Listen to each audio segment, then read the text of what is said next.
過上次咧？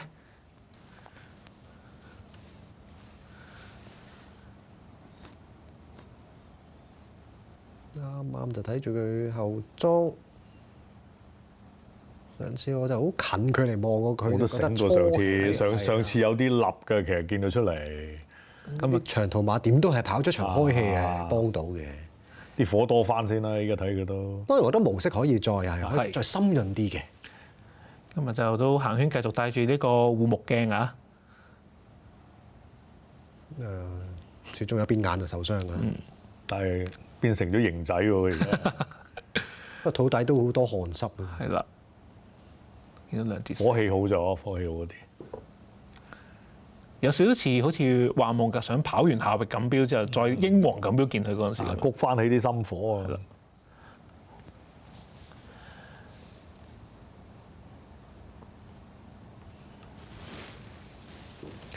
過往佢就跑過古活嘅 OK 嘅，但係就古活杯當然就第一次參戰。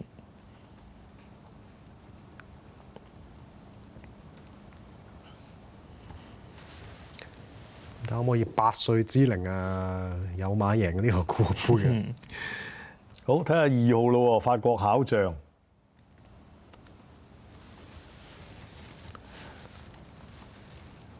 亞歷山卓皇后錦標就啱就火拼大草原洲啊！追唔到爭少少。不過耗力都唔少，嗰隻都兩隻耗力都多，真辛苦兩隻都多。硬仗咁嗰個賽期啊，即係件衫亦都旺啦。但係佢上年再 fit 啲嗰陣時，跑呢場都唔係好得喎。上年就輸俾北角封城接近8個馬位，跑第5。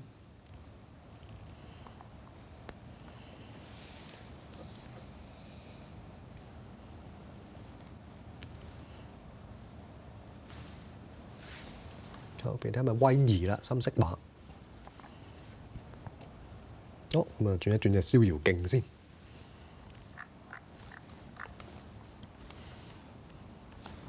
證明過晒兩里冇問題啦。爸爸仲要係一個茂寶強者啊！墨爾本杯，最暗牌係佢，我覺得即係可以挑戰下，睇下啲可唔可以上到嚟威脅嗰2匹。咁佢都證明過依家3200係得啊嘛，呢個又少咗個疑慮先啦。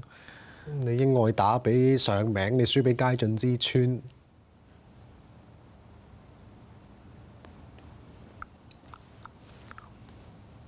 不過我諗就未必話係佢自己帶到頭走嘅，有匹大草原洲喺度。可能都係跟啲3、4位啦，睇下會唔會。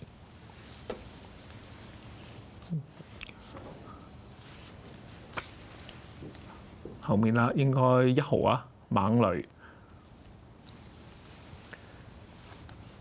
佢又上次要轉位嘅，跑場夏域錦標原本就攝咗去中內檔，咁但係一攞位嗰下咧就遠飛標槍食咗個跑線先。其實佢都有追嚇，追翻個第6，佢唔係冇勢嘅。咁今日你睇佢都算醒嘅喎，行出嚟。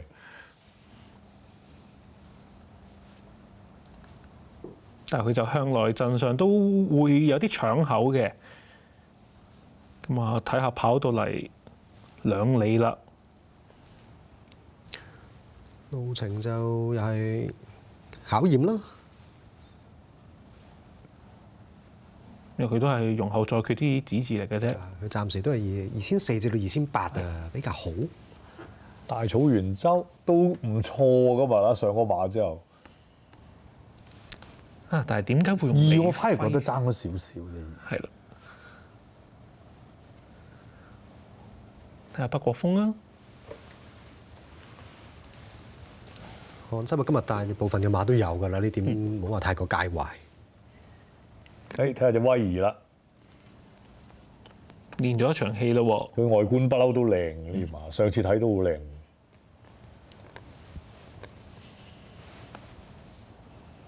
咁但係上次啊真係偏長嘅，都要試下，試咗4000唔到，咁啊落翻嚟2里。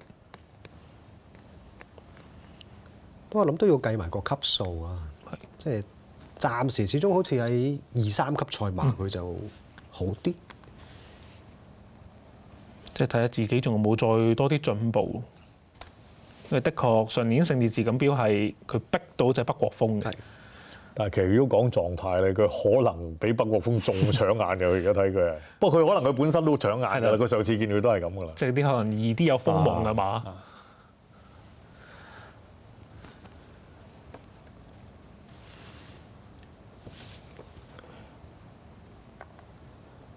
好啦，時間仲有6分鐘，咁睇下今屆嘅古活杯啊，邊匹贏啦？對上一匹8歲馬贏人嘅就勇騎兵，哇！啲10年代㗎咯，嗰啲14啊。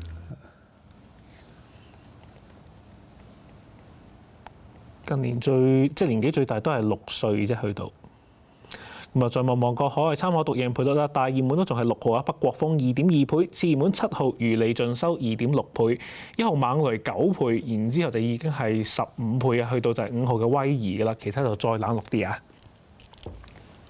Things went well. Richie obviously is back to 2 miles, and obviously he ran here last year. So I know very happy. Everybody's very happy with him since. Are you confident that he will see off Trawlerman again? Is he the best staying horse around? I think, yeah, obviously Trawlerman ran a great race in Ascot after having had a long time off. So looking forward to the run, and it's great that the two are here, really. You've had lots of great stayers in the past, and stayers that got better as they got older. Does he give you the same indications that as he continues to race, he'll also get better? We think he will. Obviously, he loves doing it. He's very natural in that department, and we think he is, and we think he has came forward from Ascot. When I spoke to Ryan after he won the Gold Cup at Ascot, and Ryan was coming back, and he said, I spoke to Aidan before the race, and he said he's got so much in hand. You can keep asking him, you keep getting stuck into him because he keeps finding. Has he always been that sort of character? Yeah, he has. Yeah, absolutely. That's him. He always just gives and does what he has to do. He's generous to give it when you want it. So that's the way he is, and he only kind of does the bare minimum. I think really he's a big high cruise, and he's happy to stay in that tempo for a long time. Is it perilous to ignore Illinois? Illinois is a great horse. He's runs his heart out every day, and he's in good form, and there's no pressure on him today, and hopefully he'll enjoy his day. Aidan, thank you as always for your time. Best of luck. Pleasure, Rishi. Thank you very much. 好啦，問到我8人啦，講下就係北國風啦，翻到嚟兩里賽事咁啊，即係之前莫亞迪都即係跑慣佢啦。當然佢都有講翻就話其實如利盡收即係對手上次喺雅士谷都跑得好好，咁但係北國風自己都跑得好好啊。So you get beaten ahead a pound around 2.5 miles. I think the other thing is, this track is probably sharp enough for him at his age. He stays well. It's 2 miles and it's up, down and roll down the hills. So as long as the track doesn't catch him out, I think he put in a huge performance. It looks like Illinois will go forward. I'm sure he'll be trying to set a decent pace, which would suit Illinois himself, plus his stablemate. So to that extent, it's going to be quite tactical, so it'll be very interesting to see. We're drawn on the outside. I'll imagine we'll probably get stuck a little bit on the outside. As you know, they go left, round, uphill, down, down. Remember the time Greville Starkey gave hand signals around here to the jockey behind? Help them, yes. Yeah. French Masters, your other runner, who actually ran really well at Royal Ascot, obviously. How has he been since then, and what can we expect from him today? Well, he freshened them up well. He's obviously going to sit back and see if the boys overdo it up front, he can come late. But he ran a lovely race, to be beaten ahead in the Queen Alexandra. But again, that was 2 miles, 5.5. So this is a different ball game, but he's happy and well. And so, obviously a lot of sponsorship from the owners here. So we're pleased to have a runner in the Goodwood Cup. John, best of luck with both horses. Thank you.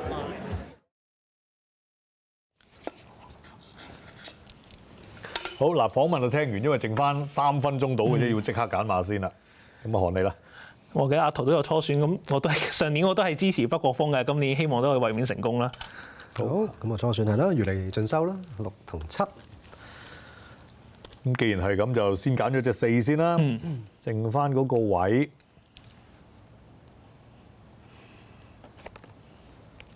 隻5真係好 fit 啊！真係試多次啊！真係唔得就以後就2800以下啦。係啦，啊，其實3、5都可以考慮，隻3都唔錯㗎，隻3都。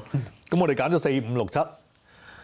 講到3，其實頭先我伯都有講少少大草原州，佢就話隻馬其實都好好嘅，咁但係就話今年反而佢冇壓力啊！呢匹馬即係希望佢自己享受嗰場競賽，因為個焦點唔係放咗喺佢度啊嘛。上年就佢係做主力嘅，因為咁啊高士登亦都有講，就係佢一對馬啦，余利進修同埋法國考將。余利進修就其實佢都唔怕呢啲咁樣起伏咁多嘅賽道。有機會係可能跟住大草原州跑，因為預計都係大草原州會 set 個步速咁樣嘅。係啦，法國考將就其實上次壓力山賽皇后錦標，佢末段都追得好勁，其實都跑得好好咁啊，都希望佢今日都係交到好表現啦。好好啊嗰場，不過就消耗嘅體力都唔少咯。我係覺得佢今日爭咗啲，因為佢係喺後面追隻大草原州啊嘛。咁而且嗰個副榜佢上次而家要上翻嚟138磅。好啦，咁就出閘就先轉左，跟住上到山頂就轉翻右嘅，十分特別嘅賽道啊！呢個係。同埋我爸頭先都講北國峰，仲有一點都幾有趣，因為上次記得跑完金杯之後都主持有問到莫亞，就話隻馬其實應該過終點，仲有大把喺手啊嘛。係莫亞講嘅。係啦，莫亞講，但係我伯人就話隻馬其實都係成日都係好慳力啊，即係知道自己贏就用到嗰段力就啱。莫亞講話：我應該贏得更容易，我記得佢係講。係。但係我哋睇落一啲都唔容易，都就出真功夫，最後嗰2步先至緊熟嘅啫喎。有啲馬嘅性格就係贏你少少啊，係啦，唔會話贏好多嗰種。賠率變化就唔係好多嘅，咁啊北國峰都仲係2.2倍，余利進修就2.6倍，猛雷香港呢方面就 fair 㗎，因為即係海外都係9.5倍嘅，然之後就5號啦，威爾15倍，叫做調整翻啦，猛雷係啦，馬都入閘㗎啦，余利進修率先入閘。咁啊少啲題就隻小山驗機啊。好似都冇影佢咁，得咁少馬都唔影下佢。呢匹黐馬135磅，法國考將。咁頭先個伯人都提到隻大草原州亦都唔係話好差㗎。係啊，靚㗎，其實頭先我睇咗眼靚㗎。佢呢個路程亦都我諗好過4000啦，應該都。好啦，4匹馬搞掂，逍遙徑。英愛打比都能夠上名，咁啊上季啊提早休息嘅。猛雷，咪等埋2匹，1.7倍嘅北國峰，我等埋黃衫嘅威儀。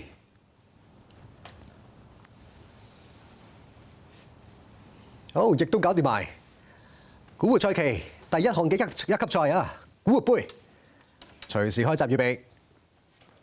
哇！一搶出嚟咧，最快彈出嚟，余利進修係比較快啊，但係佢會扣翻住咧。哦，有隻馬跌咗馬，嗰匹係猛雷嚟㗎，跌咗騎師落嚟嘅。好，望翻前邊先，結果北國峰咧暫時喺外檔嘅，就拍住隔離咧，咁啊見到就係逍遙徑啊。咁啊大草原州亦都喺前啲位置，余利進修撳翻住一個第4位度。黃衫黃帽就威儀嚟嘅，比較後啲法國考將啦，同埋小三驗機。咁啊距離前力馬大概咧就6個馬位嘅。好啦，上山一段嘅時候啦，咁啊前面余利進修全藍衫領先少少咁啦，逍遙徑啊跟住佢噃，咁啊跟住嘅馬呢，一對古摩亞馬嚟啦，北國峰先啲，跟住就大草原州，黃衫威儀喺第5位嘅，再跟住就法國考將，咁暫時殿後啦，小山驗機啦，咁啊頭尾馬距離拉開咗少少，6個馬位度啦。咁啊睇下俾唔俾嗰隻即係猛雷咧有啲影響㗎嚇，咁啊暫時係嗰隻吉把啲猛雷嚟嘅，咁啊暫時帶頭啦，余利進修咧而家佢係帶緊頭，咁啊守住個第2位外邊嘅北國峰啦，然之後就逍遙徑，黃衫黃帽嘅威儀啊，暫時喺個內檔第4，拍住出邊呢，仲係嗰匹係大草原州嚟嘅，尾二位置紅帽嘅法國考將，拍住外邊咧小山驗機啊，距離前馬都係4個馬位度啦。咁啊前邊嗰匹吉馬猛雷啊走出走入啊，不過就似乎影響唔到佢哋噃，余利進修都係帶得輕鬆嘅，北國峰咧開始就上翻嚟第2啦，跟翻近啲啊！呢度山頂段嚟嘅，貼欄第3就逍遙徑啦，個零馬位之後，黃衫威儀守住第4，拍住佢就大草原州啊！喺尾嗰隊都冇變㗎，法國考將小山驗機頭尾馬距離講緊咧4個馬位左右啦。係啦，轉第2個彎個階段啊，其實少少擺得咗個頭啦，咁啊余利進修啊，暫時都係佢帶緊頭嘅，外邊啊北國峰咧守住個第2啦，咁啊守住個第3位就逍遙徑啊，帶住個面箍，後一格啦就係威儀啦，咁啊仲有就係隻大草原州咧就拍住外邊啦，喺晒後邊嘅馬就小三燕基啦，咁同埋咧就係法國巧匠嘅，佢哋前兩馬冇變嘅，大概都係4個馬位到啦。好啦，咁啊跑咗半途程㗎啦，一對熱門喺晒前邊啦，咁啊都係如利盡收就領先少少啦。北國鋒啊拍住佢，咁啊守喺第3位咧，暫時咧就啲嘅逍遙徑嚟嘅，跟住啊大草原洲咯喎，後啲位置啦喺內檔上一啲咧，仲有呢隻黃衫嘅威儀啦，咁啊小山驗基亦都上咗啲，包咗落尾咧變咗法國巧匠啊，頭尾馬距離呢度拉開翻啲啦，有6個馬位左右啦。因為呢段開始上翻斜路啦嚇，都有些少俾隻猛雷影響㗎，我覺得係如利盡收啊！喺佢外側咧都仲係隻北國鋒嚟嘅，後少少啦，咪逍遙徑內檔第3啦，拍住外邊第4大草原洲嚟嘅，再後邊啦黃衫毛帽依然都係威儀啦，白寶就小三燕基，喺晒後邊依然都係法國巧匠，佢哋前領馬大概都係5個馬位之內啦。好啦，嚟到就900米範圍啦喎，咁前面仲係如利盡收啊帶緊頭啦，北國鋒啊跟住佢2個馬位之後啦，逍遙徑咧同埋大草原洲都開始騎㗎啦，威儀仲喺第5位啊，跟住小山燕基啊大力騎落去，哇撞添啊，咁再跟住嘅馬咧先至係咧就法國巧匠仲係最尾嗰匹嚟嘅。弊啦，真係埋到嚟啊！呢隻猛雷咧變咗就嗰隻如利盡收 check 咗一下㗎，代之起咧北國鋒暫時係領先緊，如利盡收係第2嘅，外邊嘅威儀後些少咧仲係大草原洲法國巧匠喺晒後邊逍遙徑同埋小三燕基啊！好啦，嚟到最後300米嘅時候啦，咁前面北國鋒咧有少少擺脱咗隻如利盡收咯喎，後邊威儀就上咗啲啦，咁啊其他馬都被拋甩晒㗎啦，法國巧匠啊同埋咧大草原洲都唔多入鏡㗎啦，最後100米嘅時候咁前邊咧北國鋒咧就跟住匹吉馬就得啦，成6個馬位優勢穩贏呢屆嘅古活杯啦，第2名如利盡收維持得到啩，第3名威儀，第4名都好遠啦，應該係法國巧匠嚟嘅。唉，呢隻吉馬就真係搞震啊，全程喺度啊猛雷。不過北國鋒就算俾佢干擾過都好啦，都係佢贏嘅。不過真係啊，如利盡收影響咗好多啊，收個影響就大好多，不斷干擾啊係。第1個彎其實都已經係俾佢干擾住，直路直情猛雷攝入去嗰陣時，阻到隻如利盡收嘅係。好啦，咁啊北國鋒啊古活杯亦都係順利勝出啊，大勝而回嘅。我哋睇重播。古活杯隨時開閘預備。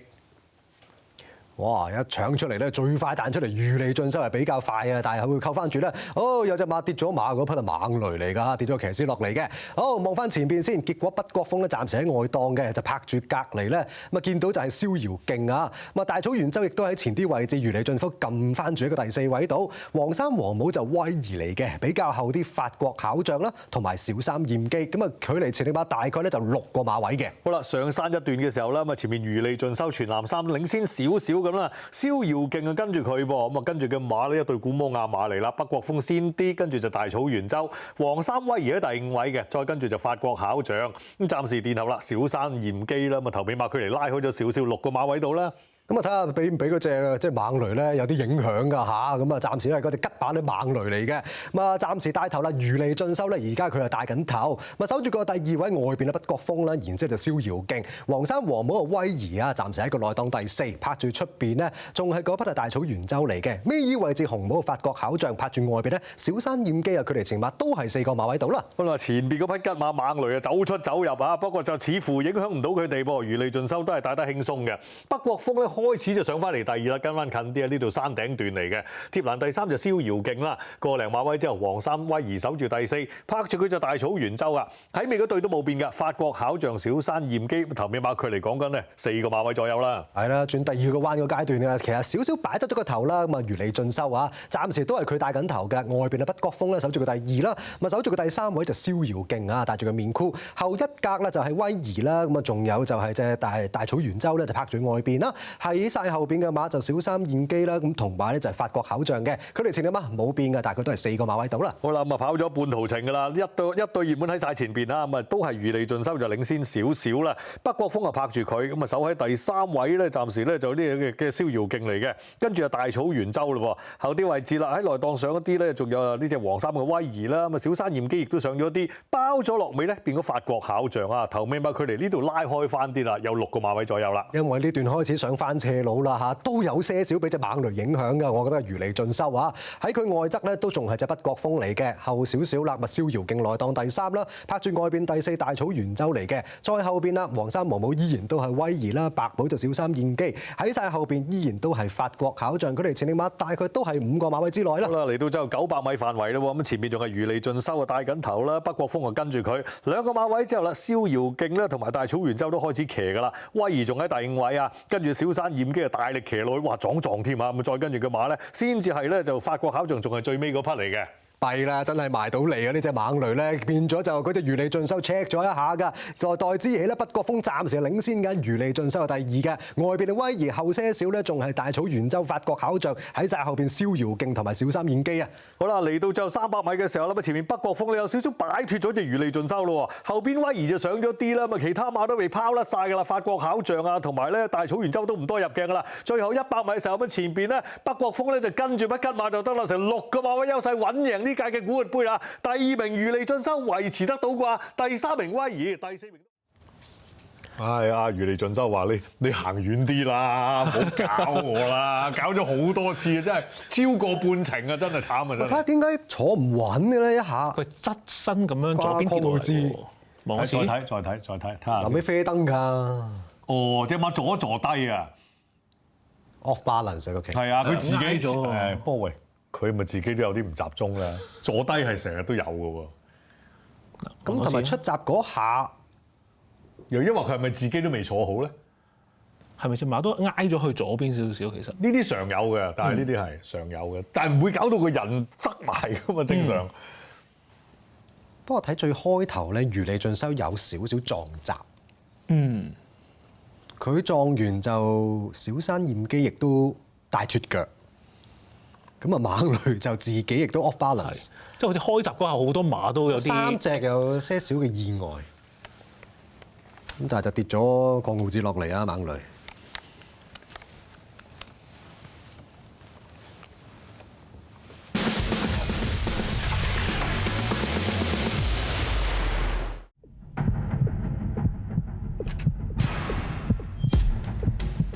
最近電視出現嘅神秘聲音，引起唔少市民猜測，究竟係電視台惡作劇，定抑或係隱藏訊息，有重大秘密要宣佈？跟住落嚟嘅內容將會改變你過往嘅諗法。不過大家唔需要過分恐慌，因為真相永遠係由懷疑開始。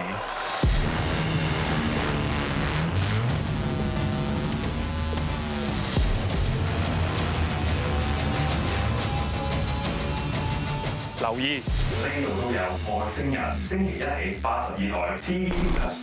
承諾為屋企嘅色彩加添安心。立邦抗甲醛正美兒童7系列，分解室內有害甲醛，1級抗污及抗病毒，全面保護屋企牆身，實現零污染家居空間。一份承諾，十分安心。灰甲真菌無處不在，唔理會越嚟越嚴重。用醫生信賴嘅羅梅洛藥效深入甲床，殺滅真菌，防止擴散。全球No.1品牌。周大福人壽知道，我的資源會隨住人生階段而變。我哋緊靠集團生態圈優勢，40幾年嚟以多元化保障，陪你走過每個階段，守護每個我的資源。美康誠意推介意大利知名品牌 Relax 條水型保濕面膜，即敷即保濕，亮滑美肌。Relax 條水型保濕面膜。網上樓盤資訊真假難分，利嘉閣真盤員 App 幫你打破所有假象，真盤員幫你 flag check 好晒。利嘉閣45週年真盤員大抽獎，豐富獎品總值超過45萬，請即下載利嘉閣真盤員 App。Toy Story 5同 Pizza Hut 一齊出發，穿過亂烤雞肉，再飛越手工青醬，係一人餐買 box 嘅手工青醬烤雞迷你批，仲送3眼仔立牌，想睇埋864種一人餐組合，即刻開 app 落單啦！會員消費加59蚊起，即可換購。我每日都會好頭痛，我嘅煩惱就係纏繞咗10幾年嘅頸梗膊痛。我個肚真係任何時候都好繃緊，硬到好似石頭咁噶。健康出警號可以點做？想錫自己身體多啲，記住睇，幫緊你，醫緊你。星期六晚9點7，82台 TVB+。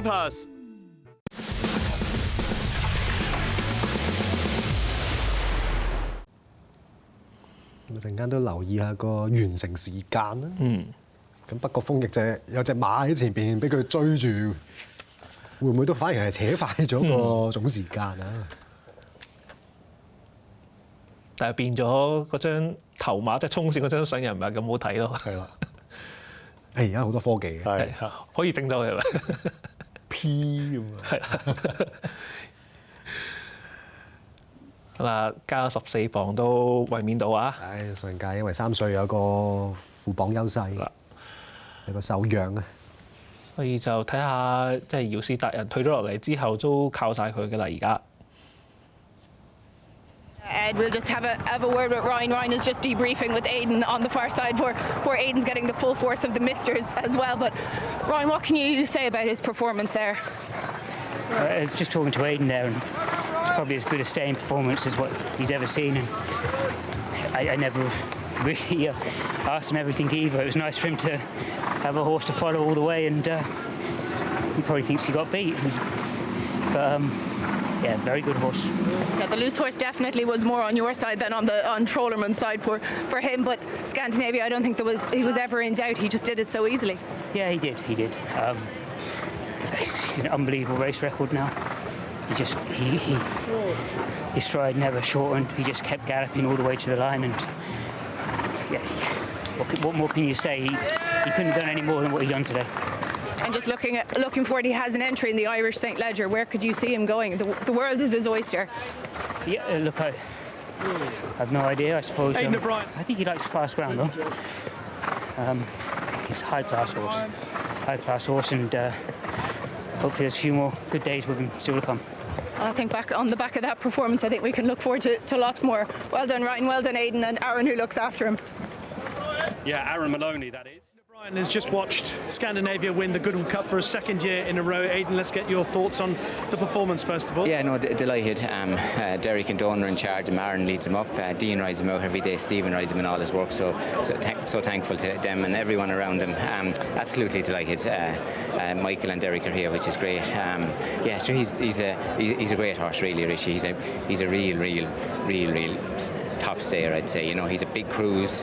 He relaxes when he finds his momentum, and Ryan said he started to ask him. The minute he started to ask him, he just said he started coming alive underneath him, you know. So obviously we were a bit worried going to Ascot because we never went 2.5, so you're never sure until you do it.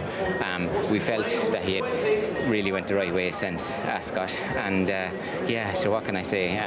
Just everyone else around him, I should be saying, like, sorry, a lot of people I'm forgetting, like Rory and Sean and everyone around him. So yeah, thanks for forgetting anybody. So no, great race to win, very prestigious. It was great the Trawlerman came and all the horses were there, and it's what we always want to see, win, lose or draw, you know. So no, delighted. The way the race unfolded, Ryan was keen to sit alongside Trawlerman through. Was that a conscious decision beforehand? Yeah, well, the plan was we thought the Trawlerman would make it, obviously, and we were hoping that he would, and Ryan was going to just follow him like he did in Ascot.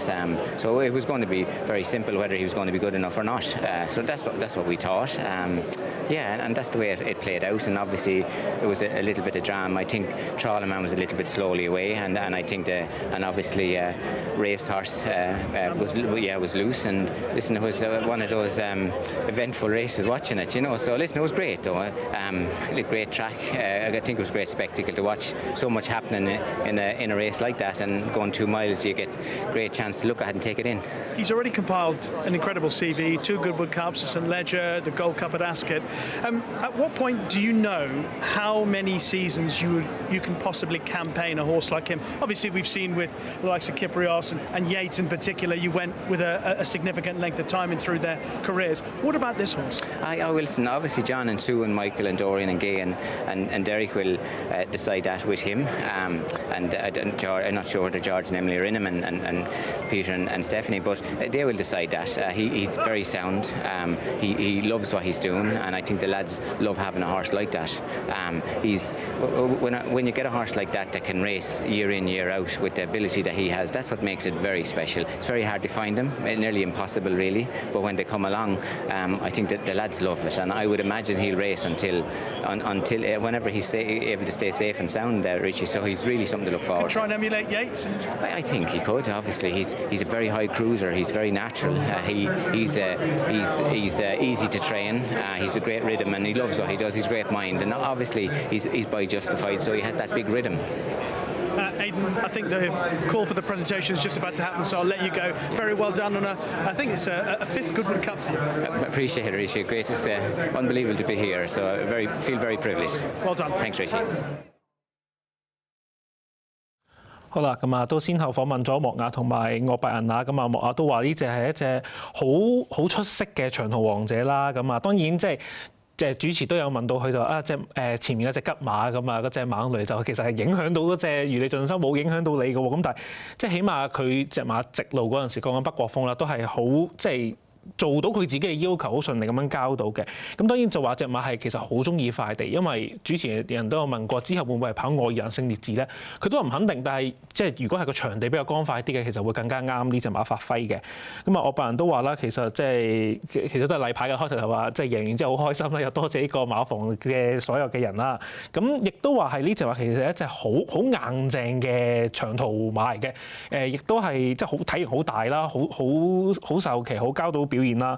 咁當然今日佢哋嘅賽前嗰個預計嗰個策略都係即係見到如你盡收喺前面放，佢哋會跟住佢嚟跑。咁直路係對即係如你盡收有少少嘅即係有隻馬影響到佢嘅，咁但係隻馬都係交到好好啦。咁主持就問佢啦，究竟隻馬會跑到幾時咧？即係好似之前跑幾多季？因為之前啲即係佐治勳章啊、姚是但都跑咗好耐噶嘛。佢話我都唔知，最緊要就係幕後班馬主話事咁啊。只要隻馬係仲係健健康康、狀態保持到嘅，就一路會繼續俾佢跑嘅。其實如果姚是達人係健康嘅，而家都可能仲跑。係啊，可惜真係搞唔掂啫嘛。佢都係就係問到佢比拼翻姚是達人啊咁。係啦。甚至乎你又再之前其實岳伯仁私人作家都係私人作家杯啊嘛。4季㗎嘛，一跑就。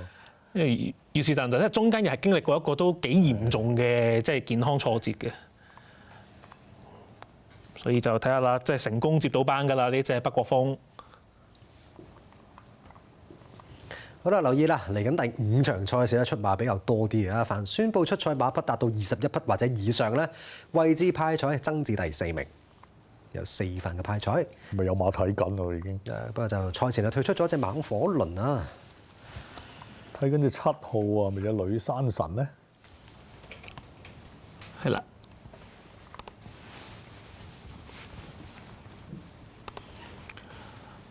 呢件衫就今日贏咗馬㗎啦。咁啊排到就看台呢邊啊，女山神啊，大外檔嘅黐馬。喂，直路賽就還直路賽喎，又唔知嘅喎真係。因為始終暫時第一條左邊個跑道係未用過㗎嘛，完全。但係佢就有飛數支持嘅，佢諗住都係第4熱門到嘅馬匹。但係上場雅士谷就跑得麻麻地啊！但係睇佢又唔係話真係好 sharp 啦嚇，平穩狀態啫。不過莫艾成嘅馬，就呢隻15號嚴麗峰。嗱呢啲要小心啊！識跑呢個場㗎嘛，呢隻就佢冇得過㗎。呢啲又係地頭蟲。同埋自從用咗個面箍，佢都好準㗎呢匹啊！無論跑膠沙又好，佢基本速度前速佢有，因為呢場跑到5花啷㗎啫。嗱唔知係咪佢個樣係咁咧？即係或者啲模式本身就係咁啦。佢頸有力㗎呢隻馬。但係今季復出跑3場有 form，應該係按 form 嘅馬嚟嘅。但係你睇啲色水，佢好似即係你唔覺得佢好靚啦。但係呢啲又場地之利又有即係熟嘅。嗱13大漠勇探。早前喺英皇錦標有報名退出㗎呢隻馬就賽馬喺嗰日嘅賽馬日，應該就報咗名嚟跑呢場啦，放棄之前嗰場啦。高大啊咁，但係睇下夠唔夠跑啦嚇。而家縮翻落嚟跑即係1000嘅，狀態都幾好，望落啲神色都醒嘅。但係以往啲 form 或者績咧都係揸翻住喺1200個表現，佢好過1000啊！即係驚跟唔到啦，起步。因為1000佢跑得多嘅，跑13場係2度上嚟嘅啫。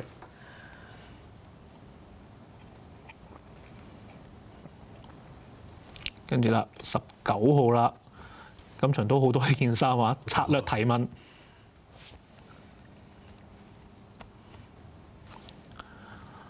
呢隻其實上次就走咗去跑交沙第1000，翻到嚟就停嘅。